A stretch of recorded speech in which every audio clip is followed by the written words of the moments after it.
কপাল ভালো কেউ এখনো দেখে নাই, তাড়াতাড়ি চলে যান। যেতে পারি একটা শর্তে। কি শর্ত? আমাকে কথা দিতে হবে কাল আবার দেখা দিব। জীবনেও না। আমি অপেক্ষা করব। আমি আসবো। আমি তাও অপেক্ষা করব।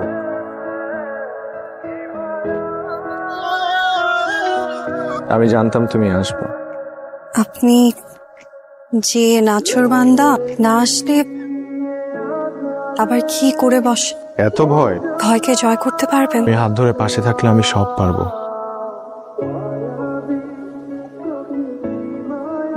আমার না খুব ভয় করতেছে। কেন? সারাক্ষণ বুকের ভেতর ধুকধুক করে, কি না কি যেন হয়। আমি তোমার এত কাছে, তবুও ভয়। তোমাকে হারাতে চাই না। এই জ্যোৎস্না রাতের কসম, তোমার আমাকে হারাতে হবে না।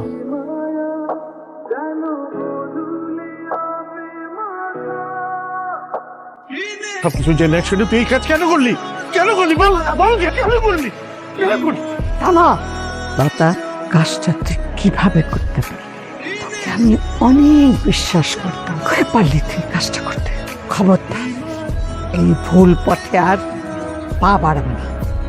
আমার মেয়ে, একটি মাত্র মেয়ে, খুবই আদরের। বড্ড শখ করে তার নাম রেখেছিলাম পুতুল, কিন্তু সেই আদরের মেয়েটি আজকে আমাদের কাছে মৃত।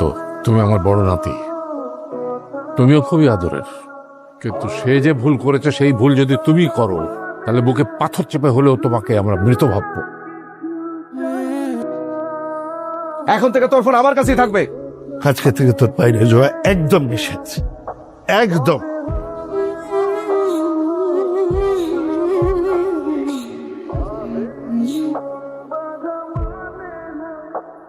আমার লতার সাথে কথা বলা দরকার, দেখা করা দরকার। তুই যাবি আমার সাথে? না স্বাস্থ্য, আমি এসবের মধ্যে নাই। তোমার যা ইচ্ছা তুমি তাই করো।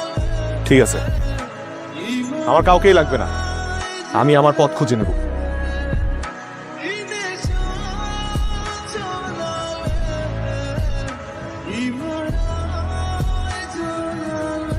লতা, লতা, কতদিন পরে তোমাকে দেখলাম। তুমি কেমন আছো? এই থেকে বের হইতে পারতেছি না, মন নিয়ে গেছে। তোমার সাথে কথা বলতে পারতেছি না, দেখা করতে পারতেছি না। তুমি বলো, শুধু থাকতে পারি। আমিও তো ভালো নাই, কেমন একটা অস্থির সময় যাচ্ছে। তুমি প্লিজ চলে যাও, বাড়ি কেউ দেখলে তোমার ক্ষতি হবে। প্লিজ তুমি চলে যাও প্লিজ। প্লিজ আর একটু থাকি, তোমাকে আর একটু দেখি, মন ভরে দেখতে দাও না প্লিজ। তার বাচ্চা, তুই আবার আইছস? এই বাবা, মা, এই দেখো। তোমার সাহস দেখে আমি অবাক না হয়ে পারতেছি। বারবার না করার পরও কেন এই কাজ করেছো?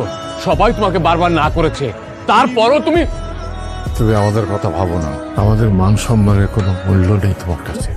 যদি থাকতো তাহলে তুমি আবার ওই পথে পা বাড়াতে না। তোমার ফুপু একবার গোটা গ্রামের মানুষের কাছে আমাদের অপমানিত করেছিল, আর আজ আমার তুমি সেই একই ভুল করে একইভাবে অপমানিত করার আয়োজন করছো। আমাদের আর অপমান করিস না, আমি তোর পায়ে ধরি, তুই অপমান। আমার ছেলেকে এই বাড়ি থেকে চলে যেতে বলো, চলে যেতে বলো এই বাড়ি ছেড়ে। ঠিক আছে, আমি চলে যাব। আমি অস্ট্রেলিয়া ফেরত চলে যাব। সুমি, তুমি চিঠিটা একটু লতার কাছে পৌঁছে দিতে পারবে প্লিজ? না না, আমি পারবো না আবিদ ভাই, যেই খারাপ পরিস্থিতি, আমার এমনি ভয় লাগে। সুমি, এখন আমি অস্ট্রেলিয়া ফেরত চলে যাচ্ছি। আমার মনে হয় কথাগুলো আমি চিঠিতে লিখেছি, লতার এগুলো জানা দরকার। তুমি প্লিজ প্লিজ এই ছোট্ট ফেভারটা একটু করো না প্লিজ। আচ্ছা দেন, আমি দেখতেছি কি করা যায়। না রে দোস্ত, আজকে না, কালকে তোর দেখা। সুমি, তুমি কেন আসছো? জি ভাইয়া, আমি তো লতার সাথে দেখা করতে আসছি। লতার সাথে দেখা করতে আসছো নাকি অন্য কোনো ধান্দা আছে? না না ভাইয়া, আমি শুধু দেখাই করতে আসছি। তোমাদের তো কোনো বিশ্বাস নেই। তোর ফোনটা দাও তো। জি? তোর ফোনটা দাও। যাওয়ার সময় আমার কাছ থেকে ফোনটা নিয়ে যেও। জি ভাইয়া। লতা, সুমি, আবিদ ভাই আবার বিদেশ চলে যাইতেছে। কি? হ্যাঁ, এটা দিছে। প্রিয় মনোলতা, তোমাকে আমি কথা দিয়েছিলাম যে করেই হোক আমি আমাদের আপনজনদের মন জয় করব, কিন্তু আমি পারিনি। অনেক স্বপ্ন নিয়ে দেশে ফিরেছিলাম, কিন্তু পরাজয় মেনে নিয়ে আমি আবার অস্ট্রেলিয়া চলে যাচ্ছি। আমাদের হয়তো আর কখনো দেখা হবে না, সে দেখা না হয় ভালো। প্রিয় মনোলতা, ভালো থেকো তুমি। জানি কষ্ট হবে, কিন্তু কষ্ট সয়ে সয়ে একদিন আমাকে ভুলেছে।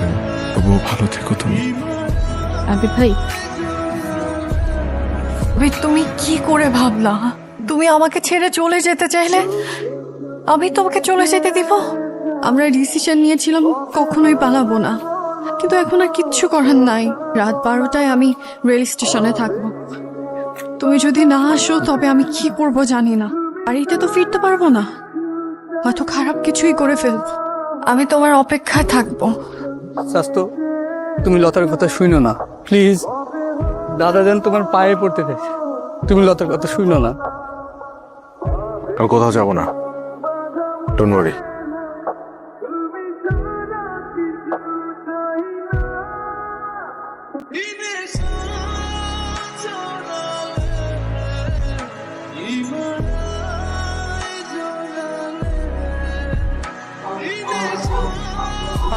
আমার লতার ছাড়া আমি থাকতে পারবো না। আমার লতার আইনা দেবেন। গ্রামের মানুষ কেউ এখনো জানে না, সবাই যখন জেনে যাবে আমি কোথায় মুখ লুকাবো। আপনপুর নিবাসী পিতা সৈয়দ মোরশেদ হোসেন, মাতা মোসাম্মদ ইশরাত বেগমের পুত্র সৈয়দ আবিদ হাসানের সঙ্গে আপনি এই বিয়েতে রাজি থাকলে বলেন কবুল। লতা, তোমার সাথে আমার কিছু কথা আছে, একটু বাইরে আসো। কি হয়েছে তোমার? লতা, আমার ফুপু আর তোমার চাচা যে কাজ করেছে ঠিক একই ভুল আমরা করতে যাচ্ছিলাম। এটা এটা কি ঠিক হচ্ছে? বুঝতে পারছি, তুমি আমাকে বিয়ে করতে চাইতেছো, তাই তো? তুমি জাস্ট চোখটা বন্ধ করে একটা বারের জন্য তোমার আপনজনদের কথা চিন্তা করে দেখ। তুমি জাস্ট একটা বার চোখটা বন্ধ করে চিন্তা করো।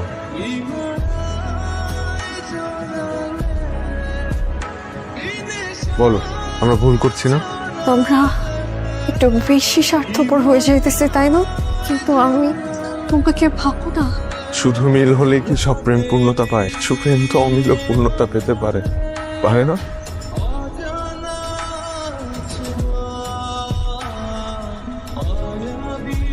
এই বাড়ি থেকে একবার যে চলে যায় তার জন্য কোনো জায়গা আমাদের কারো কাছে নেই, না হৃদয়ে না ঘরে। যা, চলে যা, তোর ছোট চাচার মতো চোখে আমরা ভুলে গেছি।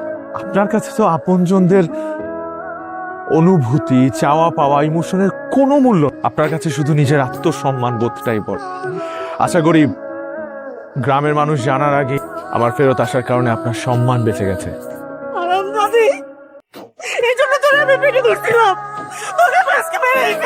হৃদয়ে জায়গা না হোক, অন্তত বাড়িতে একটু জায়গা দিন। অনেক ভেবে দেখলাম পুতুল যে ভুল করেছিল, আবিদ সে একই ভুল করেও নিজেকে শুধরে নিয়েছে। পরিবারের সম্মানের কথা চিন্তা করে সে ফিরে এসেছে। লতার কষ্ট আমি সহ্য করতে পারছি না। ও আমাদের কথা চিন্তা করে নিজের কষ্টটাই ভাবে চেপে রাখছে। ঠিক আছে, আমার বন্ধুর ছেলে নিয়ে গেছে আমার মেয়েকে, এবার বন্ধুর নাতনিকে নিয়ে আসবে আমার নাতি। ম্যাচ 1-1 গোলে ড্র। হ্যালো, ম্যাচ 1-1 গোলে ড্র করতে চাই। মানে আপনার ছেলে আমার মেয়েকে নিয়ে গেছে, এবার আপনার নাতনিকে আমরা নিয়ে আসতে চাই। শুকুর আলহামদুলিল্লাহ, কিন্তু একটা শর্ত মানতে হবে যে নতুন সম্পর্ক গড়ার আগে ওই পুরানো সম্পর্কটা মেনে নিতে হবে যে। আলহামদুলিল্লাহ,